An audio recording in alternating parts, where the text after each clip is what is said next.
ntabwo leta ifite uburenganzira bwo gukuraho udupfukamunwa batwambare kuko baradufite ndimo ndabibona ko badufite. Ikindi ni uko ushoje urugendo rwabo ku isi ariko barukomeje agana uwamuremye. Mu gihe cya pasika twazirikanaga ko Yesu ataje gucira isi urubanza, ahubwo yaje kugira ngo ayikize. N'abantu bamwicaga yashoje abasabiye imbabazi. N'igisambo bari kumwe n'umusaraba cyaracishije hagati y'abageni. Muri ubwo buryo rero iyo duherekeje umuntu wemeye Imana akabatizwa, tubikorana kwemera, tubikorana kwizera, tuzirikana ko amaraso Yesu yateye ku musaraba atapfuye gusa, kuko nyine umurabisimu yezwa n'amaraso y'Imana. Hanyuma kandi kuba yemera bikamugira intungane nubwo tuba turi abanyabyaha. Nicyo cyizere rero duherekezanyije umuvandimwe wacu, tumushyira mu biganza by'Imana. Tugiye kubanza dusabe umwe mu banyamuryango atubwire mu buryo buvunaguye nabwe, hanyuma nanone gusoza aragira ubwe nanone ugira ikintu atubwira, noneho izindi gahunda n'ubundi buhamya wagira akanya hagati yanyu n'umuryango wo kubiganiraho.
ashaka n'iki ni ukutagira n'umunsi mwiza uwo yampaye, ahubwo nkazamuzura umunsi w'imperuka. Yesu yaratubwiye ati uwo datama wese ageraho. Wenda benshi n'abatujwe muri abana batoya, ariko hari ababatujwe bakuze, bakaza bavuga bati ndashaka kubona Yesu, ndashaka Yesu, ndashaka batisimu. Iyo umuntu abonye bariya bantu bose baza bavuga bati je kubonana na parezi mukuru, ese uramushaka iki? Ndashaka batisimu. Batisimu ntabwo ari ikintu afata mu ntoki bavuga ati umukiri. Batisimu uretse ko ari Imana iba yakwihamagariye ikakubwira iti sanga Yesu, ukagenda uvuga urashaka batisimu. Njye nabatujwe umwana muto cyane, sinigeze kuvuga ngo ndashaka batisimu. Nakuze narabatijwe, ariko umuntu mukuru wenda w'umukene cyangwa se w'umukire akajya kumva kuva muri we yifuje batisimu, yifuje kuba umukristo. Aha rero n'umuntu yumva ijambo rya Yesu, uwo datama wese ageraho. Ni ukuvuga ko Imana Data iba yasuye uwo muntu, hanyuma ikavuga iti genda ushake Yesu. Hanyuma mu gushaka Yesu agashaka intumwa ze kugeza ubwo ahawe batisimu musuzwa amazi ku gahanga, avuga ati nemera Imana Data, nemera Yesu Kristo, nemera Roho Mutagatifu, nemera Kiliziya Gatolika, nemera isukirwa ry'ibyaha, nemera isuka ry'abapfuye, ndashaka Yesu. Byishimo abantu bakuze biherwamo batisimu bagira, bigomba kuba ari ibyishimo umuntu atamenya gusobanura. Hanyuma rero isezerano Yesu avuga ati uwo datama wese ageraho, kandi icyo ashaka ni uko ntamuzimiza, ahubwo akazamuzura umunsi w'imperuka. Kuba rero tuje guherekeza abana bacu ni mu gukomeza kumwifuriza kuguma muri ibyo bigaragaro byiza by'Imana. Aho hantu umuntu agera asinziriye, Imana ikazamukangura, akazakangukira mu biganza by'Imana. Ukwemera kwacu n'abakristu ni ukwemera kwiza. Ni na byiza kandi ko tugenda tuguhererekanya, abana bacu bakakugira, bakazamubona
nawe tumuturane na Yesu.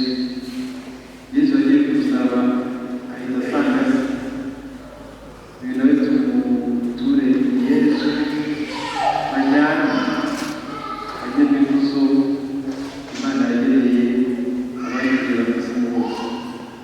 Nyagasani Yesu n'abandi namwe.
iri ni ibere rikomeye ry'ukwemera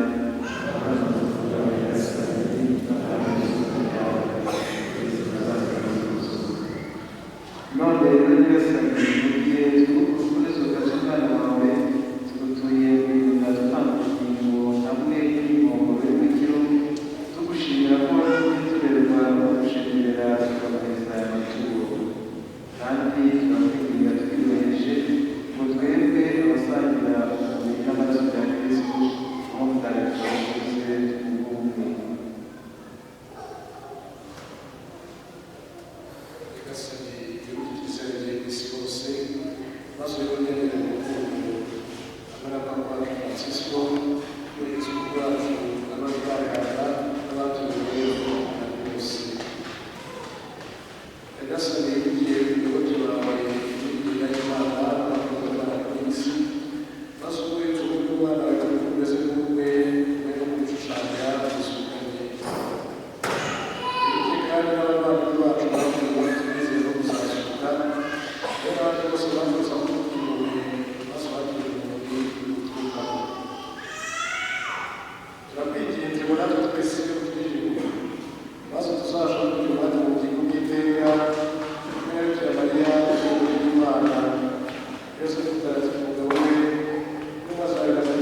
barisanzuraga cyane mu gihe wese yatekereza buri icyavuga ahanini muri hamwe umuryango. Hano tugiye guha ijambo umuntu umwe adusoreze hanyuma dukomeze.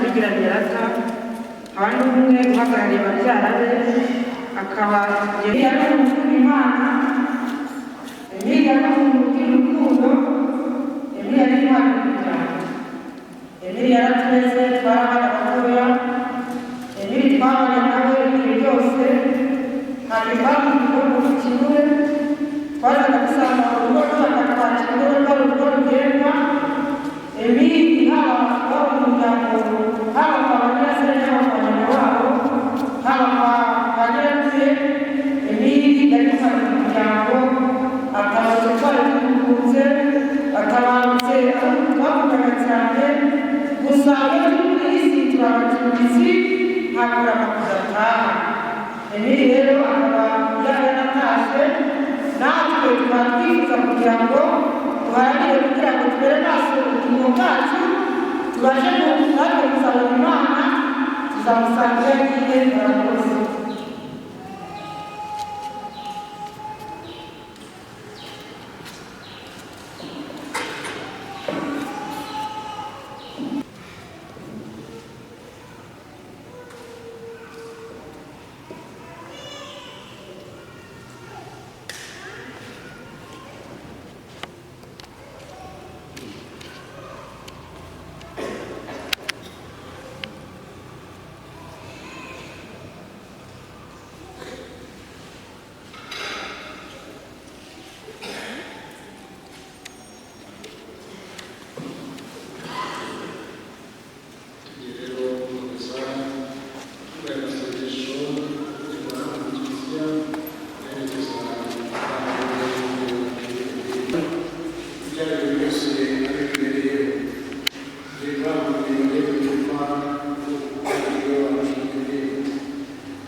amarira nimukomere bakaramu banyagasani nimutwaze mubema satani musenge muhore mwiteguye kukuta amarira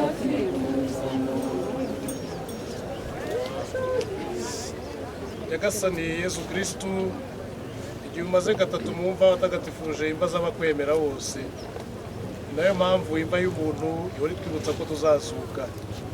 Rero ubuntu bwawe we umuyoboke wawe Miri kuruhukana amahoro, we n'umugisha iyi mva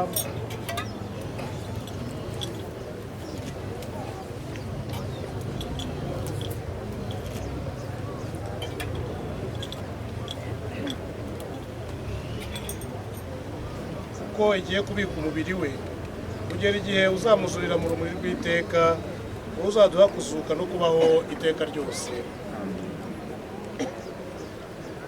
Bavandimwe, Yesu yaravuze ati ni jye zuka n'ubugingo, unyemera naho yaba yarapfuye azabaho.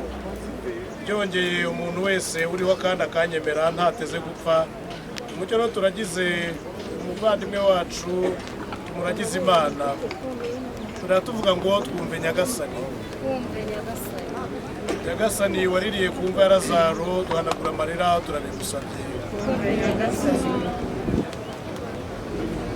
Wowe wasubije abapfuye ubuzima, uhera umubyeyi n'umuvandimwe ubugingo bw'iteka turabigusabye. Wasezeranyije mu ijuru igisambo cyagusabye imbabazi ku musaraba, tugereze umubyeyi n'umuvandimwe mu ijuru turabigusabye. ahubwo nk'umutaka Turangije umubyeyi n'umuvandimwe wacu amazi y'abatisi, kugira ikimenyetso cy'ijuru.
nimara agahinda kuba yigomeraho ubwo namenye ko inkunda zajya nyihungiraho niyo mukiro nimuhoraho ari amahoro yawe nyagasani muri kumwe. Imana ishobora byose yashatse kwihamagarira umubyeyi n'umuvandimwe wacu Emile igiye kubika umubiri we mu gitaka kugira ngo usubire aho waturutse, kandi kubera ko Kristo ari uwa mbere mu bapfuye akaba ari nawe uzaho umubiri wacu gusa n'uwe wazutse, muze tutakambire umubyeyi n'umuvandimwe wacu kuri Nyagasani kugira ngo azamuzure ku munsi w'imperuka amushyire mu batagatifu mu bwami bwe. Nyagasani muhe iruhuko ridashira, Nyagasani muhe iruhuko ridashira, Nyagasani muhe iruhuko ridashira,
abantu bo mu muryango batateguye indabo mu rwego rwo gushyingura baze bashyiremo utu turabyo.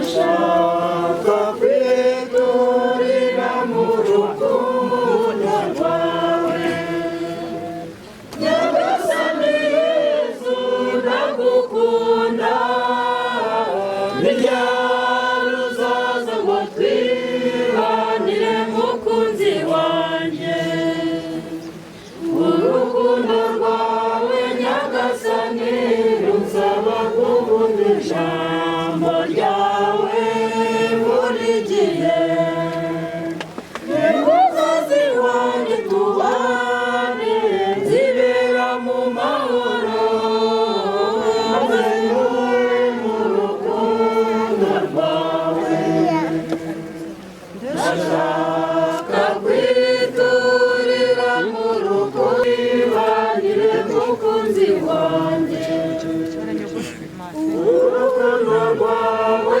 Nyagasani runsaba kubana nawe jambo urukundo rwawe Nyagasani Yesu ndagukunda ni ryari uzaza ngo twibagire mukunzi wanjye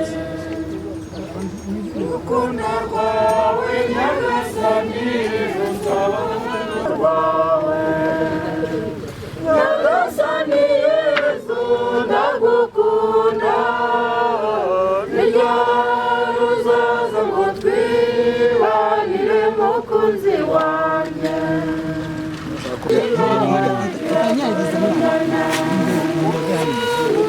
wankunze bikomeye maze ukakira umusaraba umutima wanjye uragurumana ndagushakashaka manywa nijoro ndaruhuka mubonye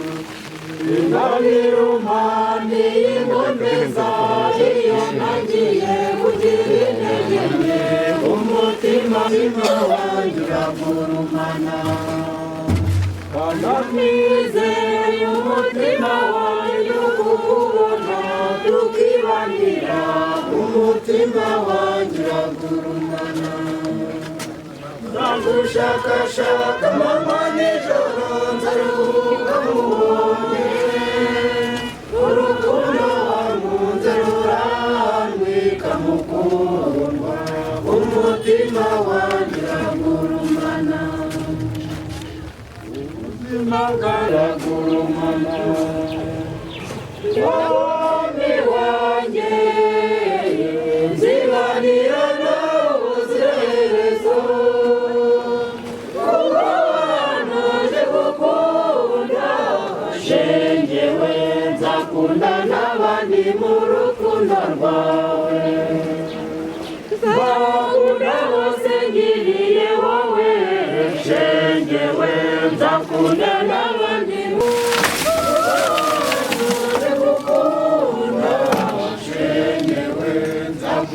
n'abandi mu rukundo rwawe nzafashe n'abaye ngiriye wowe shengewe nzakunda n'abandi mu rukundo rwawe nzatanga byose ngiriye wowe shengewe nzakunda n'abandi mu rukundo rwawe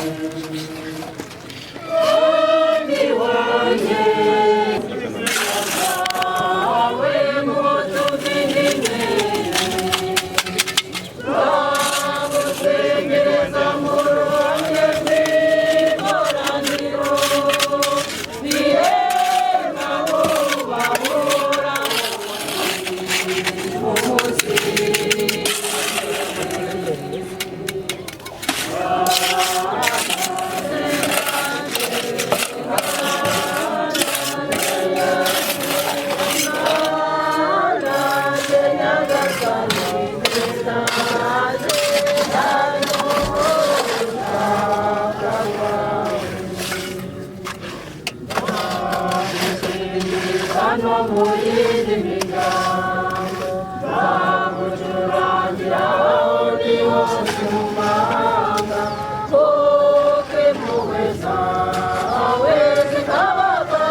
kugira ngo rero dusabe umuvandimwe Modeste yigire hafi tugezeho umwirondoro w'uyu muntu twaherekeje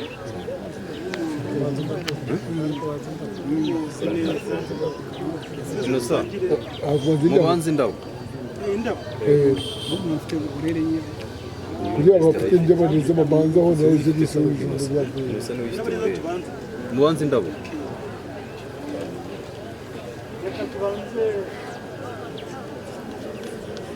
muri umuryango nyine wa Emile umukecuru ari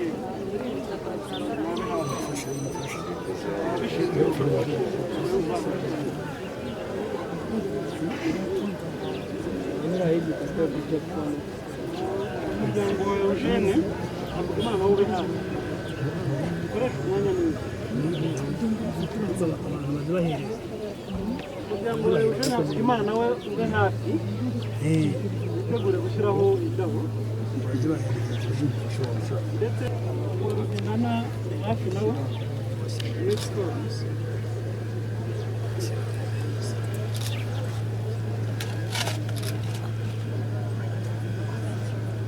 Zindana umeze rwose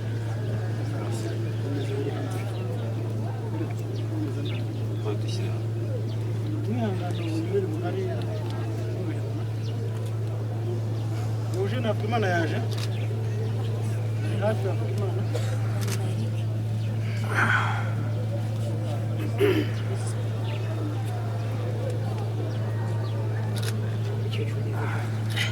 Bedi mukwiye nawe uri hafi yaje umuryango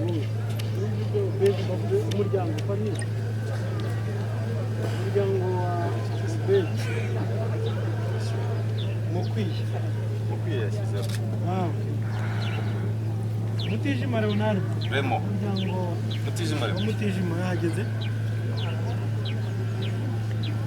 umuryango wa Twizeyimana François nawo uri hafi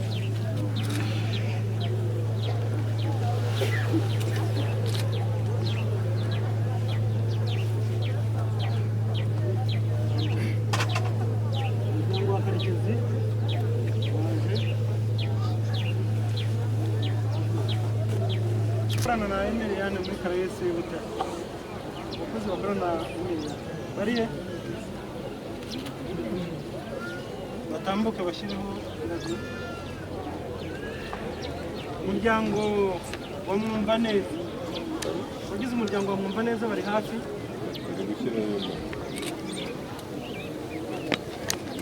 Familia Mwumvaneza iri hafi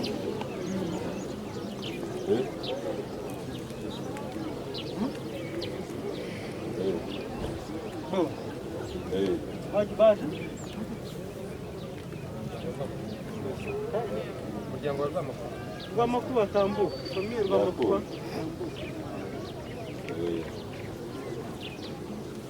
muri ni ntabwo araboneka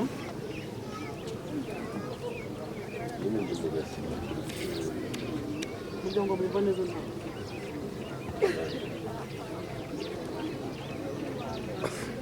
famille Manase iriho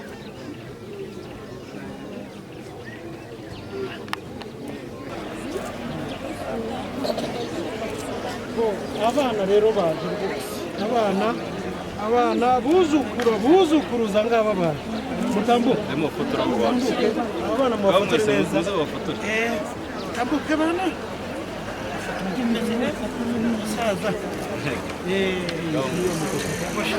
shyiraho indabyo rwose kuri sogokuruza komeza mwese muze mutambuka shyiraho ariya abuzukuru mwese abuzukuru bose bagire babone umwanya ubona ko aya ni amashami nyine amukomokaho hari n'abandi baba bazanye nabyo batiyandikishije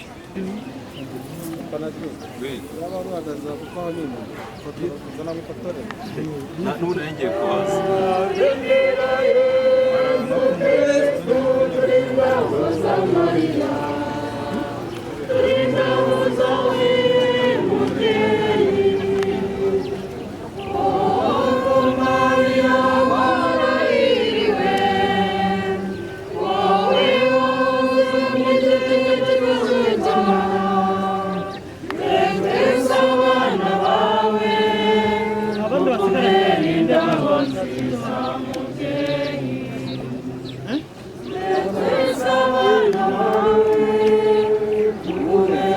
Thank you.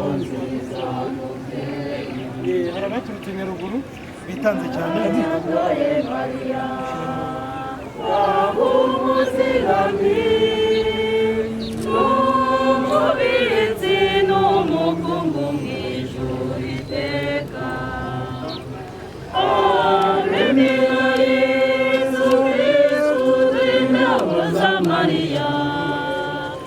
Ku itariki ya mbere z'ukwezi kwa mbere 1953 avukira mu hahoze ari muri komine ya Mugambazi, ubu ngubu akaba ari mu karere ka Rulindo. Yize amashuri abanza mu Mugambazi, hanyuma aza gukomereza ubuzima kuri uyu musozi wa Ndera mu karere ka Gasabo, akaba ari harahoze hitwa komine Rubunga. Ubwo yahaje yimukanye n'ababyeyi be. Yashatse gikristu, yashyingiwe gikristu, ashyingiranwa na Mukazitoni Dorote mu mwaka w'1972. Babyarana abana 10. Muri abana 10 abariho ubu ngubu ni 9 bagizwe n'abakobwa. Muri abo bana 10 ubundi harimo abahungu 6 n'abakobwa 4. Ubu ngubu basiga abana 9, akaba arimo abakobwa 4 n'abahungu 5 basigaye. Muri abo ngabo basigaye bose barashatse bubatse ingo zabo. Usigaye n'umwe mu rugo. Mu buzukuru ubu ngubu yarafite asize abuzukuru 23 n'umuzukuruza umwe. Nk'uko mubizi rero, yarangije urugendo rwe ku itariki ya 4 z'ukwezi kwa 5 2022, akaba yarafite imyaka 69. Ndumva rero hasigaye twamusabira Imana ikamuha ibiruhuko bidashira. Nshuti, bavandimwe, babyeyi, by'umwihariko mu izina ry'umuryango wa Ngendahimana Emile, turabashimiye tubikuye ku mutima. Umuntu iyo abitegereje mu by'ukuri yumva akomeye, nubwo bitoroshye kubyihanganira, ariko kureba imbaga ingana gutya ikugaragiye, umuntu yumva mu mutima afite ihumure. Ni iby'agaciro rero kuri twebwe, turabibashimiye. Abantu baturutse kure rwose n'abavandimwe ba hafi, mwese turabashimiye. By'umwihariko rero dukomeza umubyeyi wacu, natwe tubuze umubyeyi, ariko by'umwihariko we abuze inshuti. Umubyeyi rero ukomeze wihangane, nubwo ubuze inshuti ariko turahari. Nicyo nagira ngo nsezeranye umukecuru. Hanyuma umwana waherekeje papa, umuryango umugeneye inka. Ubwo ngubwo umwanya wo kuza kumwereka riri ntabwo ubera ahangaha, ariko twagira ngo tubibabwirire imbere yanyu. Umwana wamugiye imbere, umuryango umuhaye. Turabashimiye rero, numva kuvuga kuri uyu munsi biba bigoye, numva nta kintu nakongera. Murakoze rero, mwumvise ijambo ry'umukuru w'umuryango, arashimira twese. Hanyuma nanjye bahaye umwanya wo kuvuga. Ikindi ni uko ntabwo turi butandukanira hano gusa. Kwa Ngendahimana nta kiyabuze, turajya mu rugo hariya gukarabira. Mu rugo niho tujya, ahandi twari bujye muri sale cyangwa ahandi hantu, ariko turerekeza mu rugo niho turi bukarabira. Kugira ngo rero ijambo nariza umuti wacu twese mu mahoro. Nubwo Yesu Kristo yatwigishije, mureke natwe twicishe bugufi, tubwire Imana isengesho Yesu yaduhaye tugira tuti dawe uri mu ijuru, izina ryawe ryubahwe, ingoma yawe yegere hose, icyo ushaka gikorwa munsi nk'uko gikorwa mu ijuru. Ifunguro ridutungura iduhe none, tubabarire ibicumuro byacu nk'uko natwe tubabarira abaducumuyeho, ntuduteranire tworoshye ahubwo tudukize icyago. ndakuramutsa Mariya, ushimire Imana n'Imana, wayabuje abagore bose umugisha, izina ryawe risizwe, Mariya mutagatifu umubyeyi w'Imana, urasisira twangira igihe tuzapfira. ndakuramutsa Mariya, ushimire Imana n'Imana, wayabuje abagore bose umugisha, izina ryawe risizwe, Mariya mutagatifu umubyeyi w'Imana, urasisira twangira igihe tuzapfira.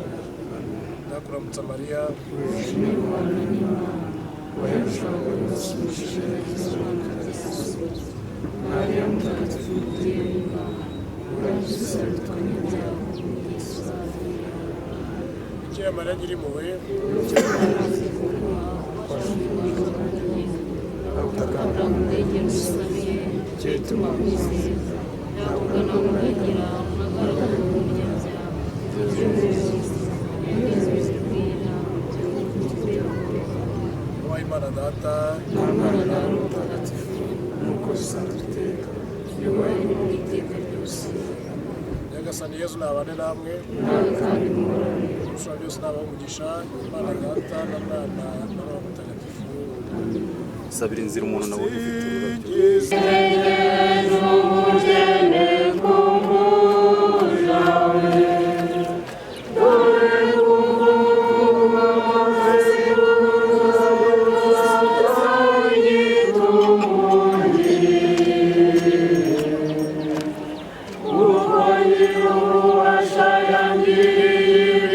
Ana kuko tumeze gutya ndabashimiye bikuye ku mutima nk'umuntu w'inshuti Emi twabaye bavandimwe mwihangane kandi dukomere Imana idufashe mu rugero tugeze imbere yacu. Urakoze mwana wawe. Musaza na muzehe wacu n'urungano barabyirukanye, ngira ngo yabitekerejeho cyane. Dukomeze gufatanya mu mugongo, dukomeze kwihangana. Mu by'ukuri twongere tubonereho kubashimira. Nari mbivuze indangururamajwi numva itameze neza, ariko uzadukenera tuzamuba hafi. Kandi ikindi nongera kuvugira imbere yanyu ni ukukomeza umukecuru bamutubyara rwose akomere. Ntabwo twamubera umukunzi kugeza aho umugabo we, ariko tuzamubera abavu. Murakoze.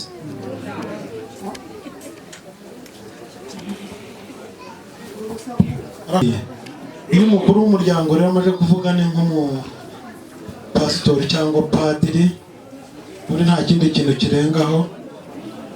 Gusa dufashe n'ubundi gukomeza gushimira Imana tugiye kugenda, kugira ngo tubohore uwaba afite gahunda yihuta, ariko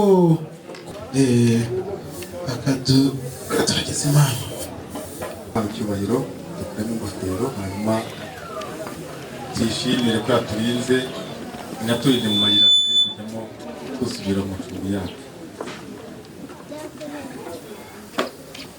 Urakoze Mana yacu, aho wawe abakomeze abamurikire, bihanganishe, kuko niyo nzira twese tuzanyura mu tugano wawe.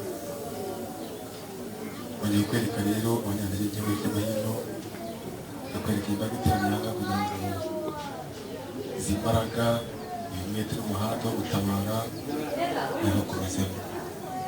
Abagiye gutsimura rero berekeza mu macumbi yabo babageneye, baherekeze abagera imbere n'inyuma, abasigara usigaranyweho kuko tuzi ko ubera hose icyarimwe Mana, ne kugira ngo mwe gutsitara nk'uko abari kumwe nawe. Ziragira ngo icyubahiro ko mu gihe cyose tuzongera guhura dushima izina ryawe, uje kuturinda no kuduhangana, cyane cyane muri y'umutima. Yesu Kristo umwami wacu, wowe Imana Data, Imana na Roho Mutagatifu,